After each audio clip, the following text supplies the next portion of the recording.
There's another way to kind of unwrap this, and I think this is maybe more, I like to say anatomical, but maybe it's how a psychologist would do it, and that is that mindfulness has these two fundamental elements, concentration and attention. So the concentration piece is not too mysterious. I always tell people, we all know kind of what that is, concentration. Just you're able to keep your mind in one place for a prolonged period of time. Or if it wanders, you're able to bring it back quickly, so that the total amount of time you're devoting to a topic, more of the time is actually on the topic and less of the time is spent wandering.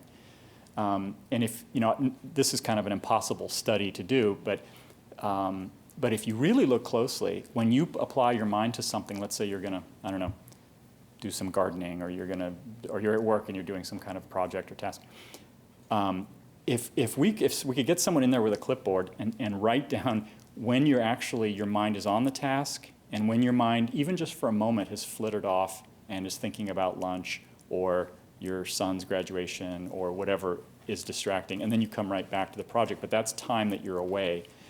Honestly, you could do this as an exercise, but although it's difficult, it's probably much lower than you would think. I'm going to guess it's less than 50%, actually, if your mind is not trained, that when you're actually attending to something, it's at best probably 50-50 that your mind is on that thing. So that's the concentration piece. And developing concentration also is not mysterious. I always tell people it's like going to the gym. You go to the gym and you do lots of curls, and your biceps will get bigger. So with this concentration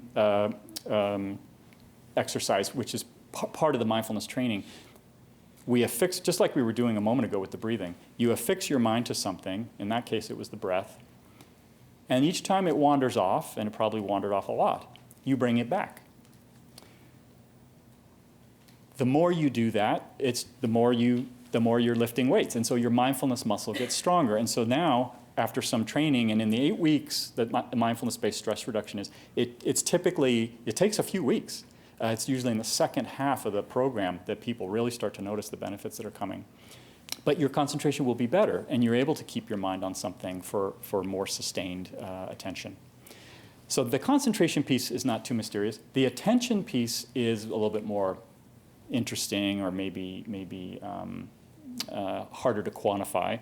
And so not only are we saying that mindfulness has a concentrated awareness, so you're bringing your mind to something and you're keeping your attention on it, but the qualities of attention that you're bringing to bear, that's also a key part of mindfulness. And that probably is what distinguishes it from other forms of meditation. So what are these qualities? I won't go into all of them, but you can see generally these promote a kind of openness and fluidity of mind, so that you can basically just observe your experience. Just observe your experience. And there's a certain irony in this, and that is you're not trying to change anything. Notice when we did the breath, we're not trying to change the breath. We're just paying attention closely to the breath and noticing what we notice. So it's a constant process of noticing and letting go, and noticing and letting go.